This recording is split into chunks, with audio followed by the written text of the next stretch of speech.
नमस्कार, आप देख रहे हैं कालचक्र। मैं हूं दिव्या अग्रवाल और मेरे साथ है प्रश्न कुंडली विशेषज्ञ पंडित सुरेश पांडे जी। बहुत बहुत स्वागत है पंडित जी आपका। धन्यवाद। जब किस्मत रूठ जाए तो जानवरों को न सताएं, जब ग्रह कमजोर हो जाएं तो जानवरों को भोजन कराएं, क्योंकि आपकी किस्मत संवार सकते हैं 10 जीव। क्या आपने कभी सोचा है कि घर में बनी पहली रोटी गाय को ही क्यों खिलाई जाती है?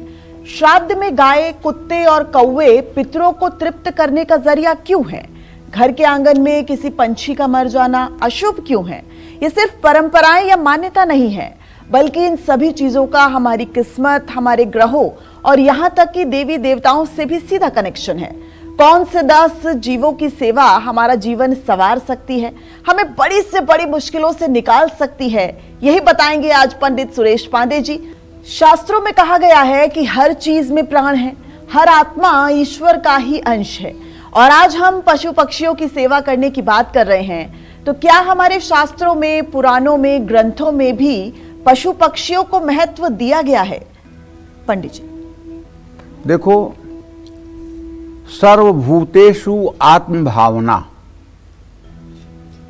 सभी जीवों में ईश्वर तत्व को देखना, यही सच्चा धर्म है। रामचरितमानस में गोस्वामी तुलसीदास जी ने लिखा है, जड़ चेतन जग जीव जत सकल राममय जान, बंदौ सबके पद कमल सदा जोरी जुगपान। कहने का मतलब यह है कि जड़ चेतन जग जीव जत। जड़ चेतन माने चेतन रूपी जो चेतना वाले हैं, और जड़ माने जैसे वृक्षादि पेड़ वगैरह। जड़ चेतन जग जीव जत, और संसार के जितने जीव हैं सकल राममय जान, सबको राममय देखना चाहिए। वर्णव सबके पद कमल, और सभी के चरण कमलों की वंदना करता हूं दोनों हाथ जोड़कर। और यही दूसरी बात मानस में कहते हैं गोस्वामी जी, सिय राममय सब जग जानी। मानी नहीं कह रहे हैं, जानी कह रहे हैं, मतलब जानता हूं। सिय राममय सब जग जानी, करहूं प्रणाम जोरी जुग पानी। मतलब ये पूरा संसार सीताराममय है। अब इसको दूसरे शब्दों में कहते हैं कैसे? दूसरे शब्दों में कहते हैं, विद्या विनय संपन्ना ब्राह्मण गविहस्तिनी, सूनी चय सुपाके च पंडिता समदर्शिनः। ये गीता का श्लोक है और इसका अर्थ ये है, विद्या विनय से चाहे संपन्न ब्राह्मण हो, चाहे गाय हो, चाहे हाथी हो, चाहे कुत्ता हो और चाहे चांडाल हो, जो विद्वान जन हैं वो सब में एक ही परमात्मा का भाव देखते हैं। लेकिन आजकल टीवी डिबेट में कुछ बुद्धिमान लोग बैठ करके इसकी टीका अलग ढंग से कर रहे हैं, सुनकर बड़ा दुख होता है, लेकिन कर ही क्या सकते हैं। इसकी टीका अपने ढंग से करते हैं। अरे इसकी टीका का मतलब है सब में ईश्वर है, सब में ईश्वर है, ईश्वर का भाव है। तो क्या रावण में ईश्वर नहीं था? तो राम ने क्यों मार दिया? कंस में ईश्वर नहीं था तो कंस को कृष्ण ने क्यों मार दिया? अरे हमारी भावना है, लेकिन गलत सही करने वाले के साथ गलत सही निर्णय सब कानून करेगा। तो कहने का मतलब, इसी बात को दूसरे शब्दों में अगर आप कहें तो ईश्वर अंश जीव अविनाशी, चेतन सकल ईश्वर अंश जीव अविनाशी, चेतन अमल सहज सुख राशि। ईश्वर का अंश है जीव, वो चाहे गाय हो और चाहे तोता हो और चाहे कौआ हो, सब ईश्वर के अंश हैं। और इसी बात को गीता के 12वें अध्याय के 12वें श्लोक पर कहा गया है। भगवान कहते हैं,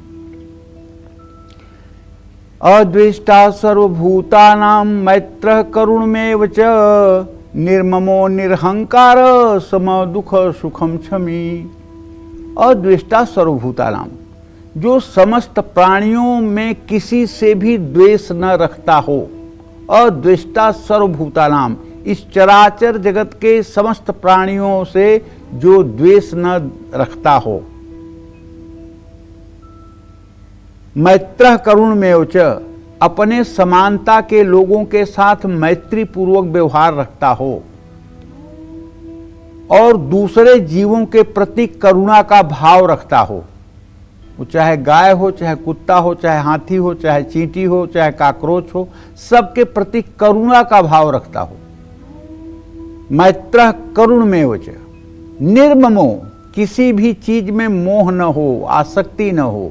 निरहंकार, किसी तरह का अहंकार न हो, न धन का, न रूप का, न रंग का, न वैभव का, न बुद्धिमत्ता का, न ज्ञान का, किसी प्रकार का अहंकार न हो।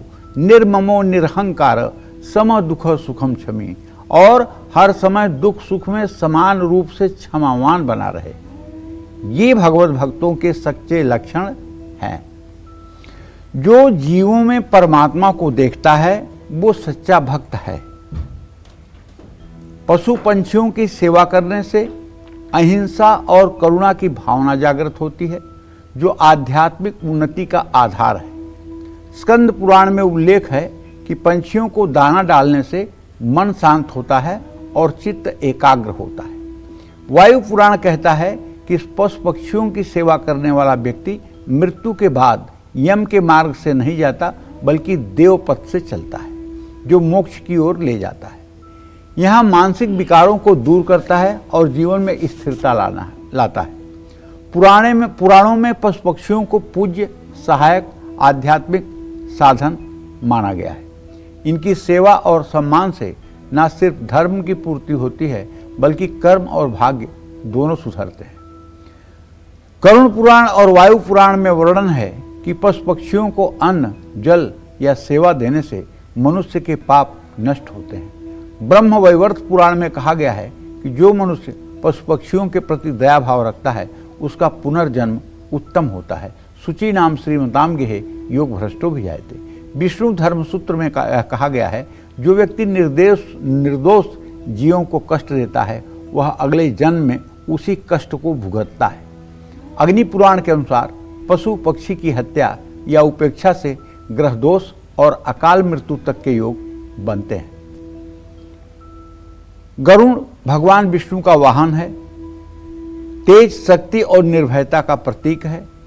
नंदी बैल भगवान शिव का वाहन है, धर्म, भक्ति और सेवा का प्रतीक है। मयूर स्वामी कार्तिकेय का वाहन, विजय और सौंदर्य का प्रतीक। उल्लू लक्ष्मी जी का वाहन, धन और गुप्त ज्ञान का संकेत। शेषनाग भगवान श्री हरि विष्णु की सैया हैं, ये ब्रह्मांड की स्थिरता और रहस्य का प्रतीक हैं।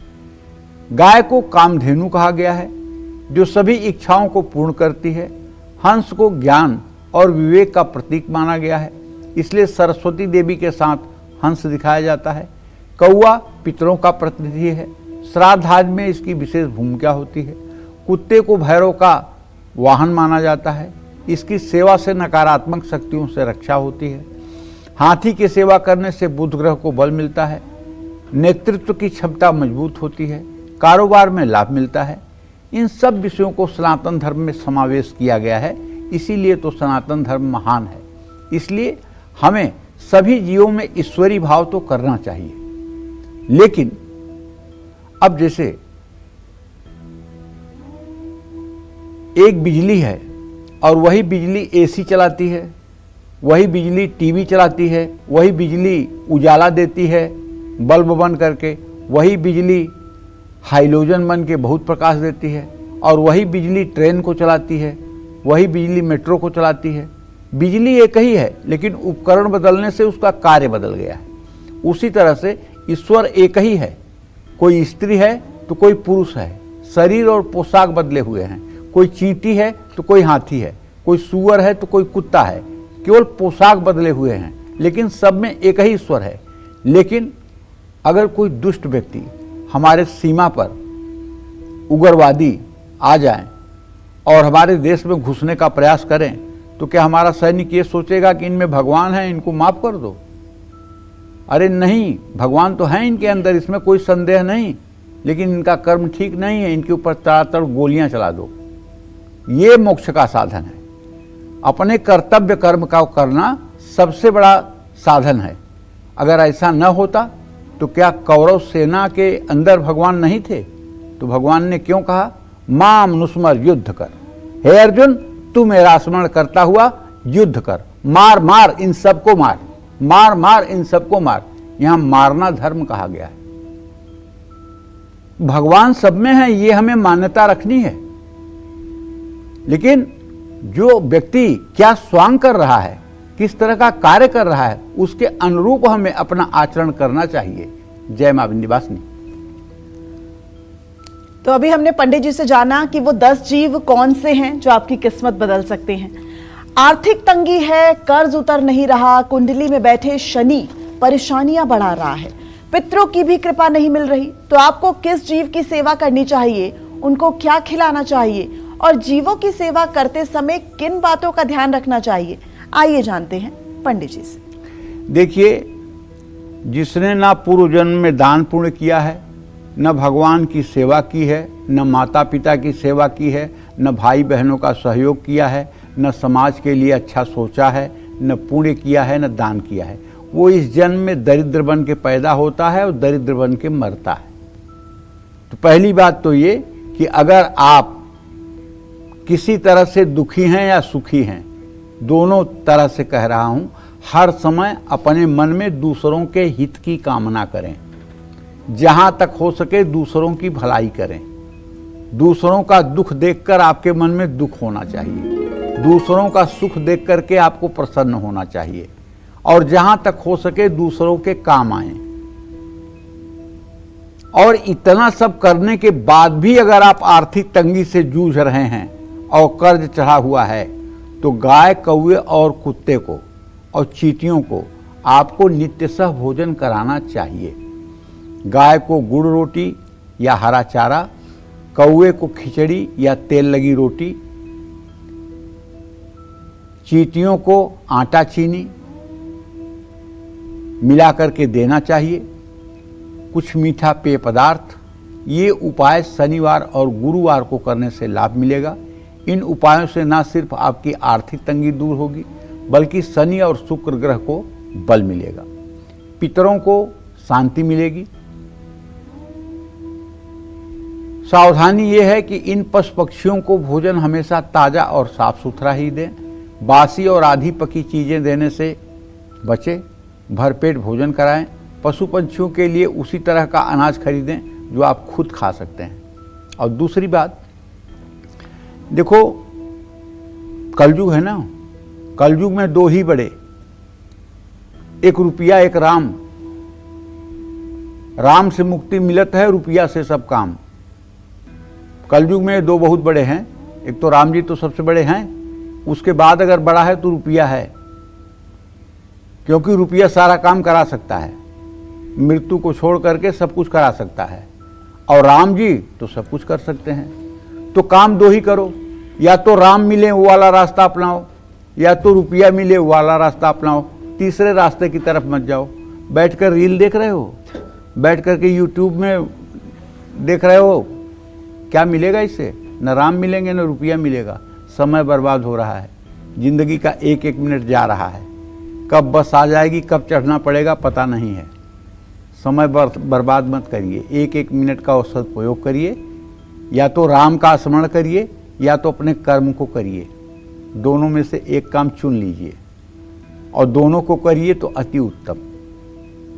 अगर ये बात समझ में आ जाए तो शायद जीवन धन्य हो जाएगा। और एक बात और बताना चाहूँगा, ये शरीर एक दिन जलाया जाएगा, निश्चित जलाया जाएगा, इसमें कोई संदेह नहीं है। इससे जितना काम करवा सकते हो करवा लो, इसको सोने के पलंग पर सुला करके और मोटे गद्दे पर सुला करके इसको अमर नहीं कर सकते हो, ये जलाया ही जाएगा। इससे जितना अधिक से अधिक काम करवा लो, जितना अधिक से अधिक इसका उपयोग कर लो, उतनी ही इसकी उपयोगिता है। क्यों? कादर मन कहू एक अधारा, दैव दैव आलसी पुकारा। आलसी और जो कायर हैं वो केवल भाग्य को दोष दे करके कर्म नहीं करना चाहते हैं, परिश्रम नहीं करना चाहते हैं, मेहनत नहीं करना चाहते हैं, संघर्ष नहीं करना चाहते हैं और अपनी असफलता का दोष भगवान के ऊपर लगाते हैं, अपनी असफलता का दोष भाग्य के ऊपर लगाते हैं, अपनी असफलता का दोष मनुष्यों पर लगाते हैं। यह करने से बचिए और कर्म करिए। जय मां विंध्यवासिनी। रिश्तों की दूरियां मिटाने, जीवन में मिठास लाने और ग्रहों के नकारात्मक प्रभावों को कम करने के लिए कौन से जीवों की सेवा करना फायदेमंद होगा, आइए जानते हैं पंडित जी से। देखो, अगर रिश्तों में कड़वाहट है, वैवाहिक जीवन में कलेश है, तो कुत्ते या गाय की सेवा जरूर करें। जो बच्चे बहुत ज़्यादा मनमानी करते हैं उनको भी हर शनिवार को सरसों का तेल लगी रोटी कुत्ते को जरूर खिलानी चाहिए। गाय को गुड़ रोटी या हरा चारा खिलाना चाहिए। कुत्ते को दूध रोटी देना चाहिए। मोर अगर घर के आसपास हो तो उसके लिए बाजरा डालना चाहिए। ये उपाय शुक्रवार या सोमवार को करना फायदेमंद होगा। इन उपायों से शुक्र, चंद्रमा, राहु, केतु के प्रभाव को भी कम किया जा सकता है। पशु पंछियों के सेवा मन से करने से उनको भोजन देते समय मन में क्रोध या द्वेष की भावना न रखें। जीवन भर पशु पक्षियों को कभी भी परेशान ना करें। जय मां विंध्यवासिनी। पंडित जी, इसी बीच कालचक्र के एक कॉलर हमारे साथ जुड़ गए हैं। मेरठ से अंकुर हमारे साथ जुड़ गए हैं। अंकुर, अपना सवाल कीजिए पंडित जी से। हेलो। हेलो, हाँ बोलिए अंकुर जी। पंडित नमस्कार। हाँ नमस्कार। मेरा नाम अंकुर है, मैं मेरठ से बात कर रहा हूँ जी। मुझे ये जानना था, एक्चुअली मैं ना कपड़े का काम करता हूँ जी। तो मैं ये जानना चाहता था कि मुझे ना अभी थोड़ी सफलता नहीं मिल पा रही है, तो क्या मैं इस व्यापार में आगे बढ़ सकता हूँ? और दूसरा सवाल ये है, मेरी भतीजी है जिनकी डेट ऑफ बर्थ है 20/2/2005, तो ये मेडिकल लाइन से है। तो मैं ये जानना चाहता था कि ये इनकी विवाह जो अच्छा होगा आगे चल के, और ये इस लाइन में आगे बढ़ के कब काम कर पाएंगे या नहीं? देखिए अंकुर भैया, पहले प्रश्न का जवाब तो ये है कि मंगल शनि का षडाष्टक योग है। अभी आपके कपड़े का व्यापार बहुत अच्छा चल नहीं रहा है, जैसा चलना चाहिए वैसी स्थिति है नहीं। और ये स्थिति जहाँ तक मुझे लगता है कि अभी दिवाली तक ऐसे ही रहने वाली है जैसे है। आपका व्यवसाय अच्छा चले, इसके लिए आपको रोज श्री सूक्तम के 16 मंत्रों का सुबह शाम पाठ करना चाहिए और महालक्ष्मी की पूजा करनी चाहिए। ये उपाय आप मन में रखें और इस दीपावली पर आपको अच्छे ढंग से लक्ष्मी गणेश की पूजा करनी चाहिए और पूरी रात जागरण करके लक्ष्मी के मंत्रों का जप करना चाहिए। इससे आपके व्यवसाय में तरक्की होगी और आपका कपड़े का व्यवसाय ही ठीक हो जाएगा। जहाँ तक आपने भतीजी के बारे में प्रश्न पूछा है, तो उसके बारे में हमको ये जान लो कि एजुकेशन तो उनका ठीक है, लेकिन बहुत उत्तम संकेत नहीं मिल रहे हैं हमको।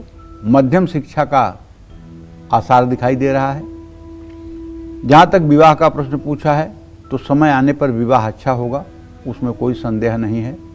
लेकिन अभी उसे मेडिकल फील्ड में सफल होने के लिए और मेहनत करने की ज़रूरत है। उससे कहिए कि वो सोमवार को, सावन में सोमवार को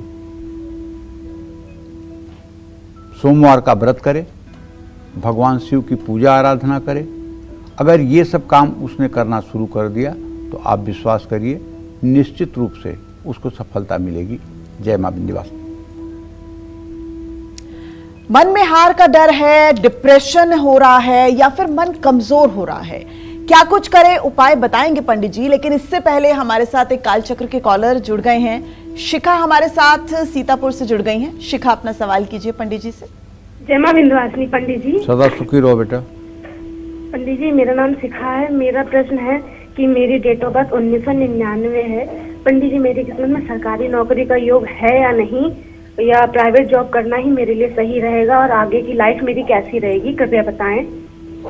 पहला बात तो शिखा ये है कि आपके प्रश्न लग्न का स्वामी शनि और आजीविका भाव का स्वामी मंगल दोनों का खड़ाष्टक योग है। मैं बड़े विश्वास के साथ कह सकता हूँ कि सरकारी नौकरी का कोई योग नहीं है। आप प्राइवेट सेक्टर में अपने करियर को आगे बढ़ाने की कोशिश करें। निश्चित रूप से आपको प्राइवेट सेक्टर में अच्छी सफलता मिलेगी, इसमें कोई दो राय नहीं है। दूसरे प्रश्न का जवाब ये है कि आपका द्वितीयेश मंगल है और सप्तमेश बुध है। मंगल और बुध को अगर देखा जाए तो मंगल का इत्तेसाल बृहस्पति के साथ हो रहा है, बुध का नहीं हो रहा है। आपका आने वाला भविष्य बहुत अच्छा है, लेकिन वर्तमान अभी 2.5 साल तक बहुत अच्छा नहीं है। आपको चाहिए कि आप मंगलवार के दिन ओम अंग अंगारकाय नमः इस मंत्र का 10 माला जप किया करें और थोड़ा सा गेहूं की रोटी और गुड़ गायों को खिलाया करें। इससे आपका भाग्योदय हो जाएगा। जय मां विंध्यवासिनी। मन के हारे हार है और मन के जीते जीत। अगर मन कमजोर है तो किस जीव की सेवा करने से चिंता, भय और डिप्रेशन से मुक्ति मिल सकती है? आइए जानते हैं पंडित जी से। देखिए, हमारे ज्योतिष शास्त्र में कहते हैं कि जब चंद्रमा शनि के साथ होता है विष योग में, तब आदमी नकारात्मक सोच का शिकार हो जाता है। जब शनि की पूर्ण दृष्टि चंद्रमा पर होती है तब भी आदमी एंजाइटी से ग्रसित हो जाता है।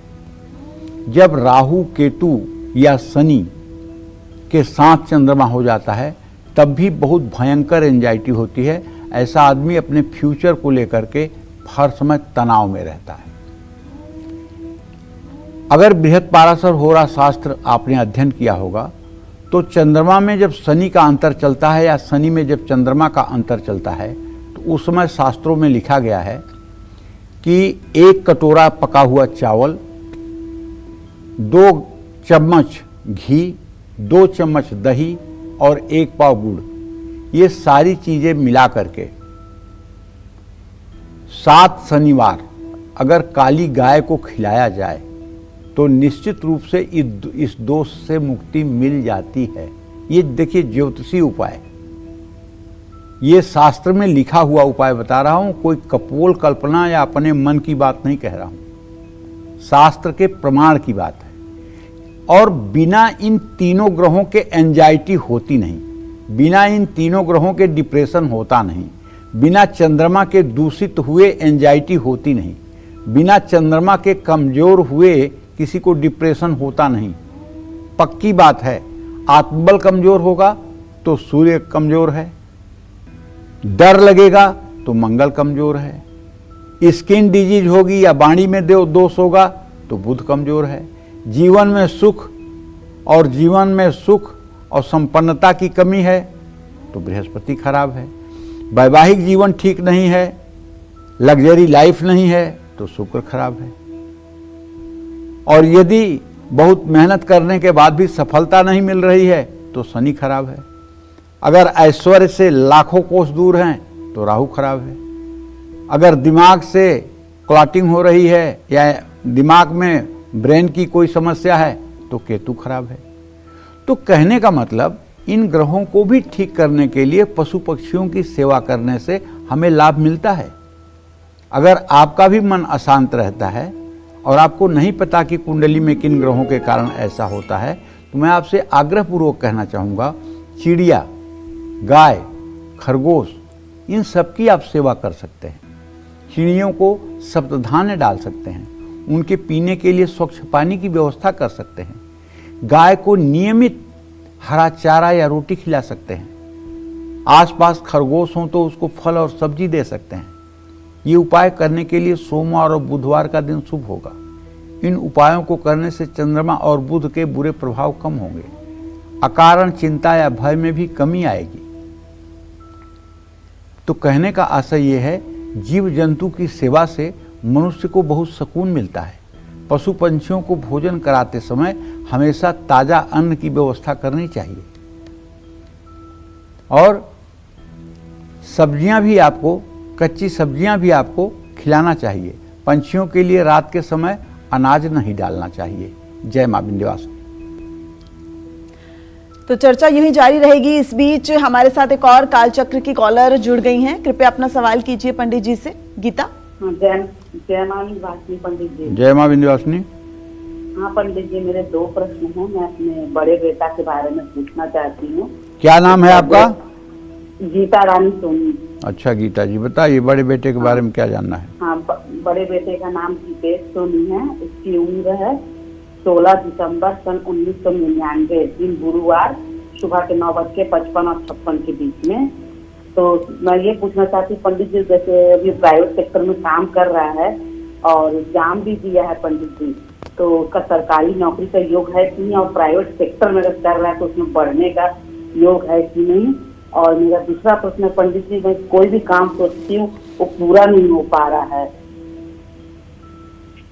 देखो गीता, पहली बात का जवाब तो यह है कि आपके पुत्र के भाग्य में सरकारी नौकरी का योग नहीं है, क्योंकि आपका पुत्रेश बुध और उसे 10वें भाव का स्वामी बृहस्पति इस समय द्वितीय द्वादश की स्थिति में है। इससे सरकारी नौकरी का योग बनता हुआ दिखाई नहीं दे रहा है, लेकिन प्राइवेट सेक्टर में बहुत अच्छा करेगा। अभी तो 26 साल का हुआ है, अभी इसका भाग्योदय भी नहीं हुआ है। अभी इसका भाग्योदय होने में कम से कम 3 साल की देरी है। जब इसका भाग्योदय होगा तो निश्चित रूप से ये अपने कुल के लिए बहुत ही आशा की किरण बन जाएगा। और जहाँ तक तुम्हारा सोचा हुआ नहीं होता है, तो बेटा इस दुनिया में किसी का सोचा नहीं होता है। आपन सोचा होत नहीं, प्रभु सोचा तत्काल। हम जो सोचते हैं वो कभी नहीं होता है, भगवान जो सोचते हैं वो तत्काल होता है। इसलिए मैं आपसे हाथ जोड़ के निवेदन करूंगा कि आप अपने आप को अपने भगवान के सामने सरेंडर कर दो कि हे भगवान, मैं तो मूर्ख हूँ, मुझे कोई बुद्धि नहीं है, मैं आपके चरणों में समर्पित हूँ। आप मेरे बुद्धि को चलाइए, आप मेरे परिवार की रक्षा कीजिए, आप मेरे परिवार के लोगों को बुद्धि दीजिए, जैसे भी हो मेरे परिवार का कल्याण करिए। मैं आपके शरण में हूँ। और आप उन्हीं भगवान का स्मरण करते रहिए और दुख सुख को समान मान करके आगे बढ़ते रहिए, सफलता मिलने लगेगी। जब तक आप सोचोगी कि मुझे करना है, मैं करूँगी, तब तक सफलता कहाँ मिलेगी। तो इस तरह से अपने भाव को बदलो, सब ठीक हो जाएगा। जय मां विंध्यवासिनी। सुख पाना है तो सेवा करनी होगी। 10 जीवों की सेवा से कैसे बदल सकता है आपका वक्त? 10 जीवों से कैसे दूर हो सकता है दुर्भाग्य और मिल सकता है हर सुख? यही बता रहे हैं आज पंडित सुरेश पांडे जी। अगर आप भी करियर में रुकावट और प्रमोशन की देरी से परेशान हैं, किस जीव की सेवा से, किस जीव को भोजन कराने से शनि और मंगल जैसे क्रूर ग्रह भी हो सकते हैं शांत? आइए जानते हैं पंडित जी से। पंडित जी देखिए, ऐसा है, ग्रहों को शांत करने में जीवों का बहुत योगदान है। करियर में अगर रुकावट आ रही है या आपके प्रमोशन में देरी हो रही है, बार बार नौकरी छूट रही है, या आपके पास कोई काम ही नहीं है, तो बंदर, कौवा और कुत्ते की सेवा करनी चाहिए। जानते हैं, जीवों की सेवा करने से जो आपके मन को सुकून मिलता है, जो आपके मन को शांति मिलती है, जो आपका आभा मंडल बढ़ता है और जो आपके मन को एक आत्मविश्वास बढ़ता हुआ दिखाई देता है, वही आपके सफलता का कारण बनता है। आप एक दिन मेरे कहने से देखिए कि आप भोजन कर रहे हों और भोजन करना आपने शुरू नहीं किया है, और आपके भोजन करने के पहले अगर कोई भूखा व्यक्ति आपके सामने आ गया है, आप अपना पूरा खाना उठाकर उसे दे दीजिए और खुद भूखे हो जाइए और उसको संतुष्ट करके भोजन करा दीजिए। उस दिन का सुख और जितने दिनों तक आपने भोजन किया है उसके सुख की तुलना करिए। भूखे पेट आपको वो सुख मिलेगा, वो परम आपको आनंद प्राप्त होगा जिसको शब्दों में कह पाना असंभव है। इसीलिए मैं बार बार हर कार्यक्रम में कहता हूं, परहित सरिस धर्म नहीं भाई, पर पीड़ा सम नहीं अधमाई।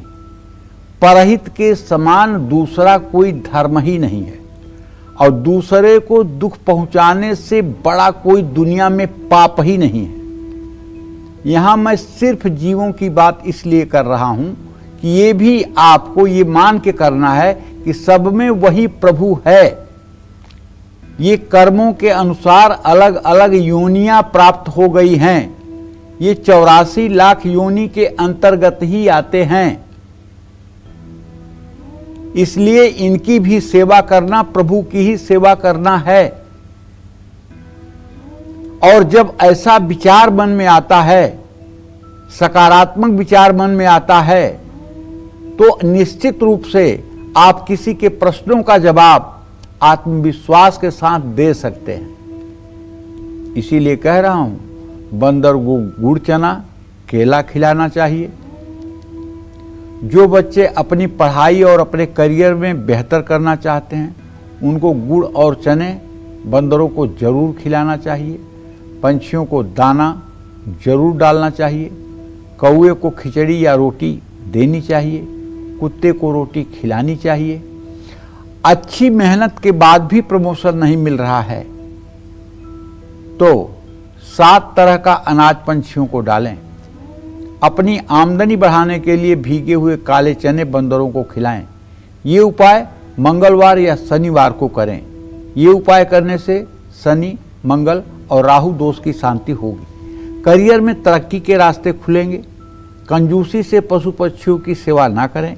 किसी जानवर को चोट ना पहुंचाएं। और जिस चीज को आप ग्रहण नहीं कर सकते हैं, वो चीज आप पशु पक्षियों के लिए यूज ना करें। अगर इस गर्मी के सीजन में आप पंछियों के लिए शुद्ध पानी पीने की व्यवस्था जगह जगह पर कर दें, तो मैं विश्वास के साथ कहता हूं, जो बहुत बड़ा यज्ञ करने का फल होता है, जो गोदान करने का फल होता है, जो कुंभ में जाकर के माघ के महीने में सैयादान करने का फल होता है, वो फल शायद आपके 4 बॉटल पानी से आपको मिल जाएगा। और आपके बुरे से बुरे समय में भी भगवान की कृपा आपको दिखाई देगी। इसलिए जीवों के प्रति हर समय करुणा का भाव होना चाहिए। जीवों के प्रति हर समय करुणा का भाव होना चाहिए। देखिए प्रभु श्री राम को, उन्होंने सड़ी मांस खाने वाले जटायु गीध को अपने गोद में ले लिया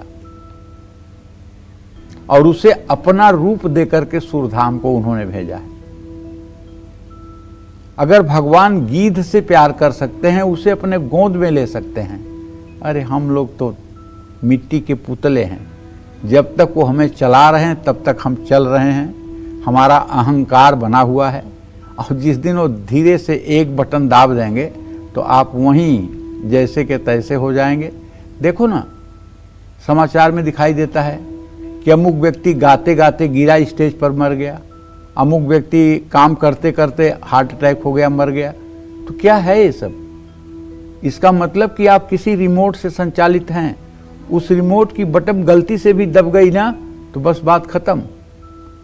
तो इसलिए जितना समय, जितनी श्वास आपको मिली है, वो परोपकार में, दूसरों की सेवा में और दूसरों की भलाई में अगर आप लगा दें तो आपका पूर्व जन्म का प्रारब्ध जो है उसे भले आपको भोगना पड़े, लेकिन आगे का प्रारब्ध आपका ठीक हो जाएगा।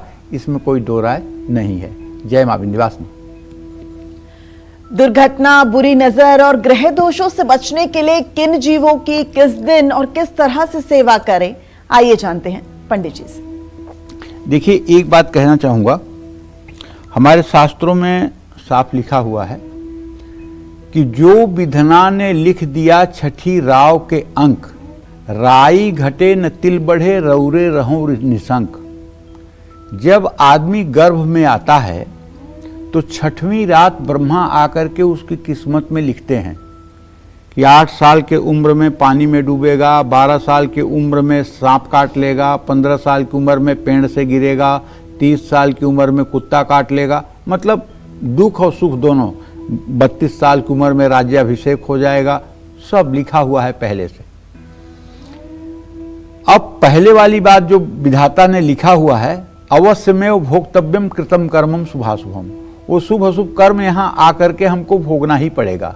लेकिन अगर हम 83,99,999 योनियों को पार करके मनुष्य बने हैं तो कुछ तो खास है। नर तन सम नहीं कौनौ देहि, जाचत जीव चराचर तेहि। और सुर दुर्लभ सदग्रंथन गावा, बड़े भाग्य मानुष तन पावा। मतलब देवताओं के लिए भी ये शरीर दुर्लभ है, मनुष्य की शरीर।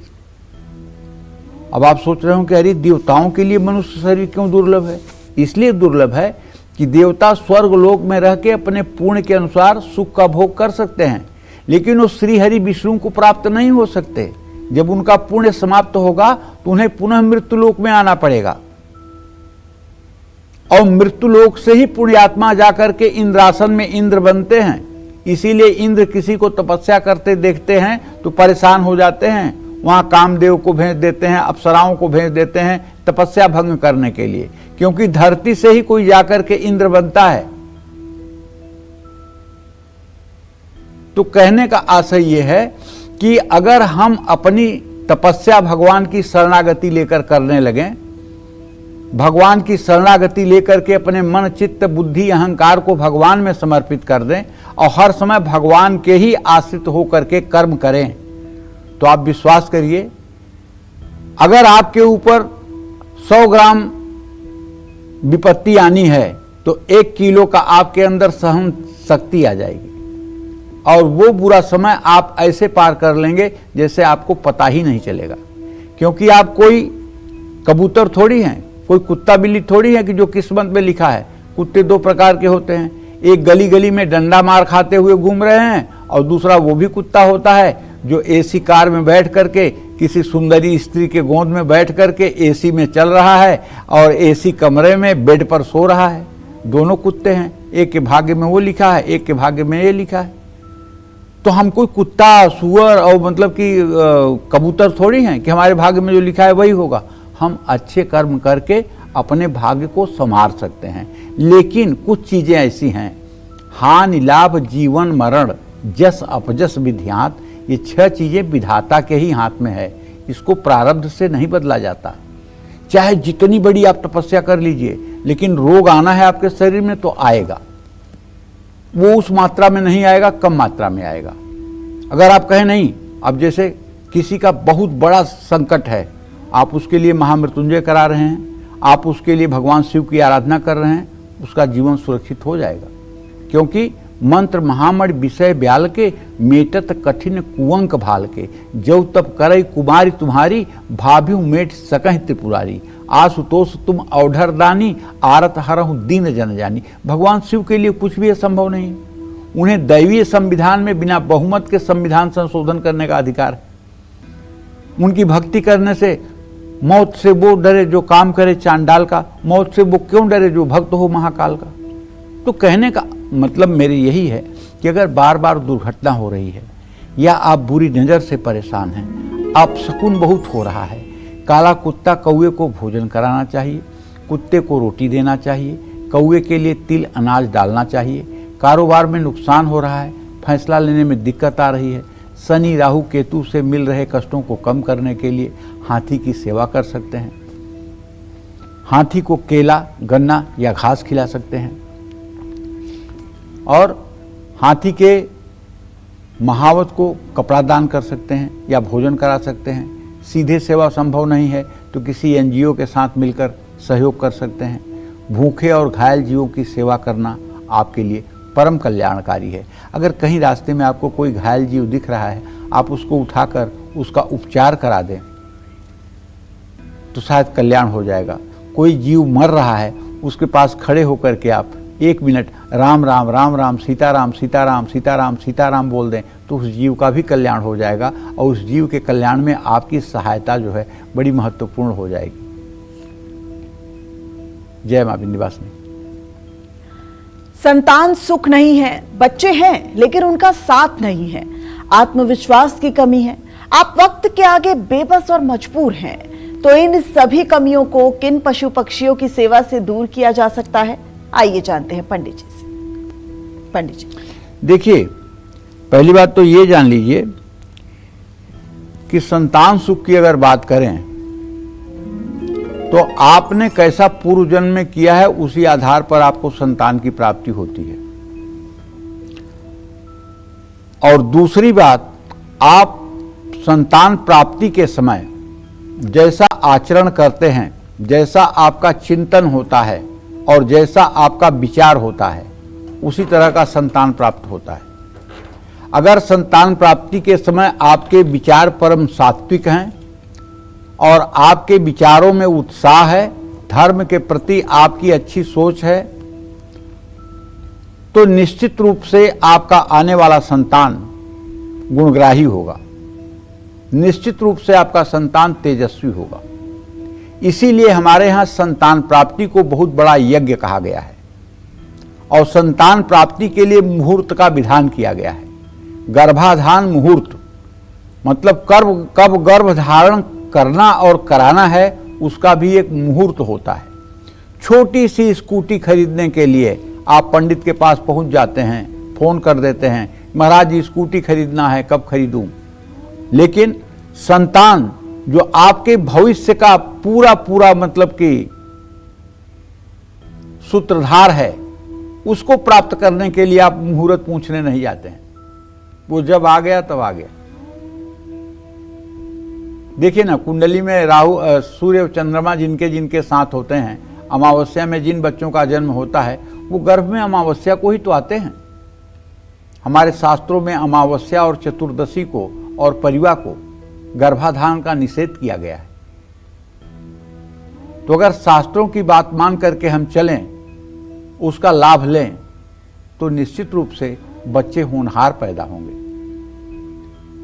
अगर बच्चों के जीवन में बहुत संकट है तो गुरुवार या सोमवार को गाय या तोते को भोजन दें। गाय को रोटी या हरा चारा दें, तोते को मिर्ची या मूंग दें। ऐसा करने से बृहस्पति और चंद्रमा के दोषों का शमन होगा, संतान सुख की प्राप्ति होगी। घोड़ा ये सूर्य से संबंध रखना है। घोड़ा शक्ति, साहस और तेजी का प्रतीक है। ऐसे में मंगल से भी संबंध है।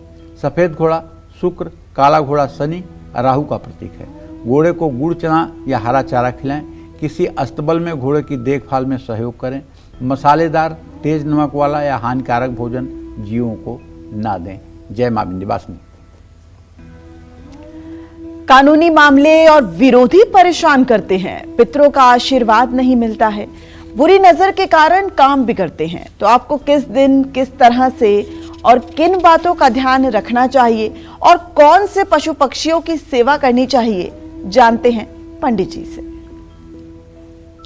देखिए, कानूनी मामलों में और विरोधियों से अगर आप बहुत परेशान हैं तो पितर दोष से मुक्ति और पूर्वजों की शांति के लिए कौवा, कुत्ता और गाय की सेवा करें। कौवे को अमावस्या तिथि, शनिवार या श्राद्ध के समय इन जीवों को भोजन कराएं। कुत्ते को भी रोटी दें।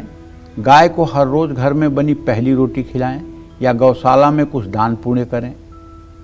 जिन लोगों को ऐसा लगता है कि उन पर किसी की बुरी नज़र है, ऐसे लोगों को खोए की बर्फी रविवार या सोमवार को गाय को खिलाना चाहिए। शादी नहीं हो रही है तो आटे की लोई में हल्दी, गुड़ और भीगी हुई चने की दाल गुरुवार को मिलाकर गाय को खिलाएं।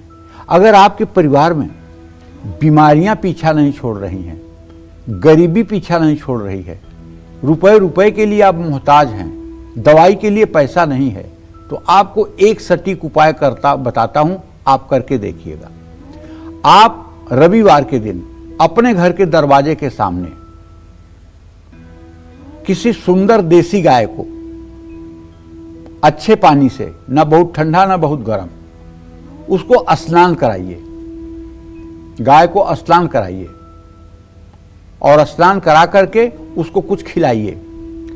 गाय के शरीर से गिरा हुआ जल आपके दरवाजे पर आपके घर के दुर्भाग्य को जला करके भस्म कर देगा।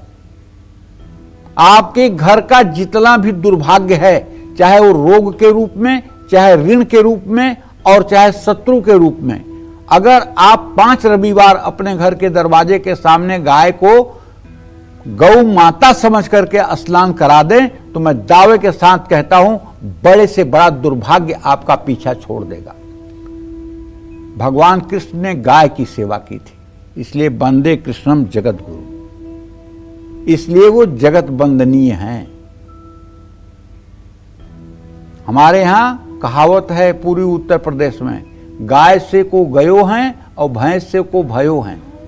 मतलब गाय पालने वाला कौन बर्बाद हुआ है और भैंस पालने वाला कौन आबाद हुआ है। गाय पालना बहुत बड़ी बात है। अगर आपके भी परिवार में झगड़े हो रहे हैं, बेकार का खर्चा हो रहा है, महीने में एक बार अपने परिवार के सदस्यों से ज़्यादा मीठी रोटी बनाकर गाय को खिलाइए।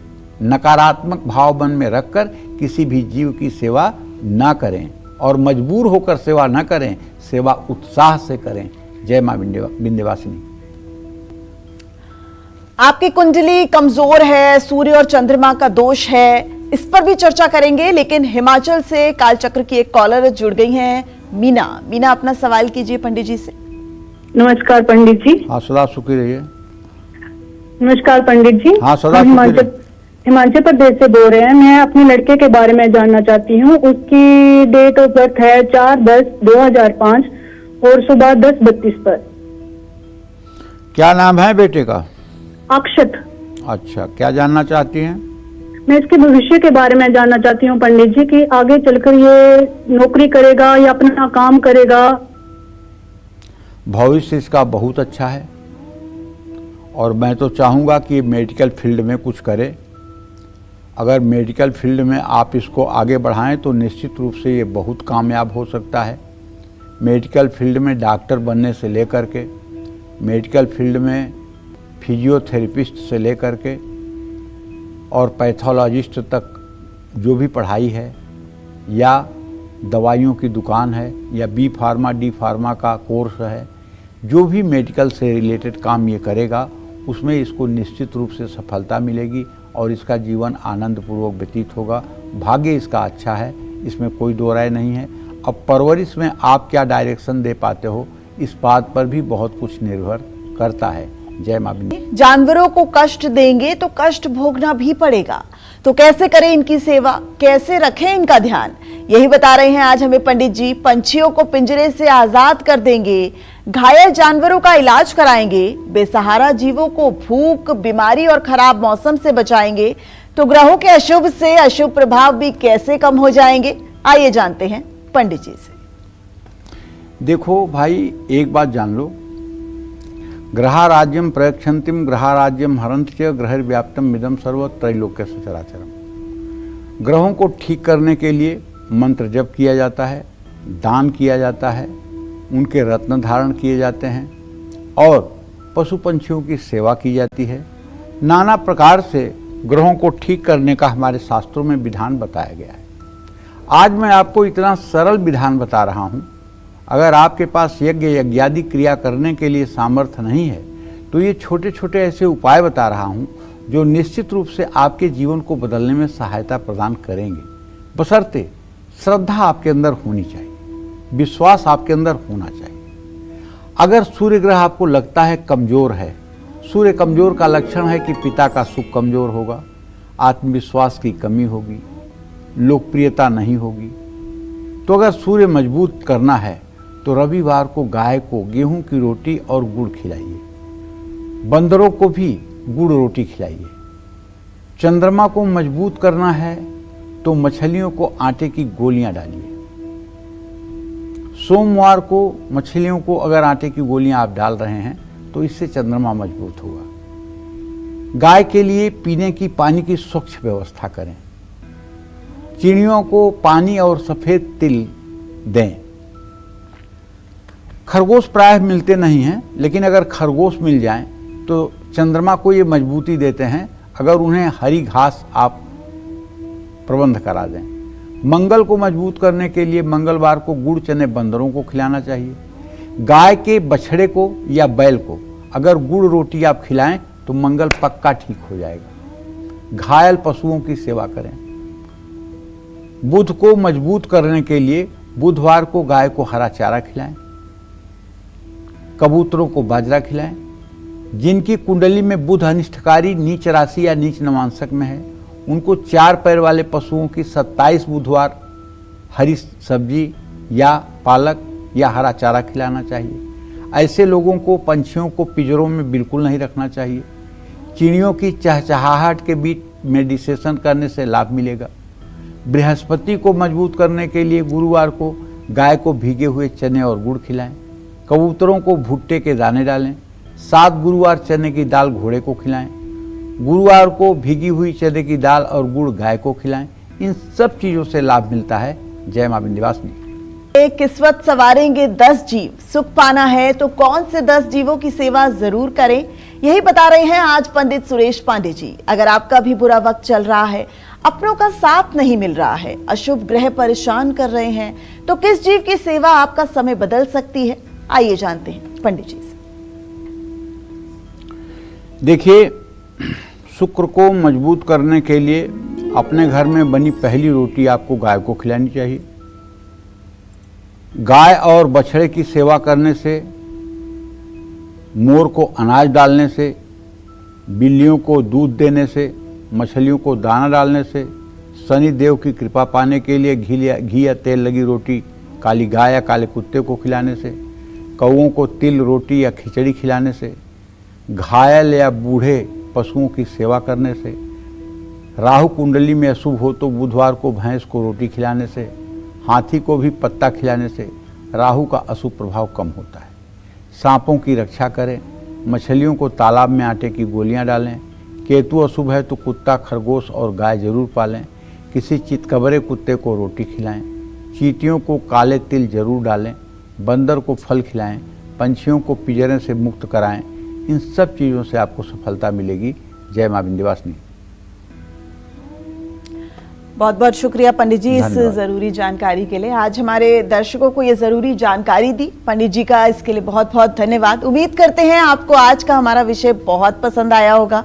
कल फिर एक नए विषय और आपकी परेशानियों को दूर करने के लिए ढेरों उपाय लेकर आएंगे हम पंडित सुरेश पांडे जी के साथ। तब तक कालचक्र की पूरी टीम को दीजिए इजाजत। देश दुनिया की खबरों के लिए देखते रहिए News 24। नमस्कार।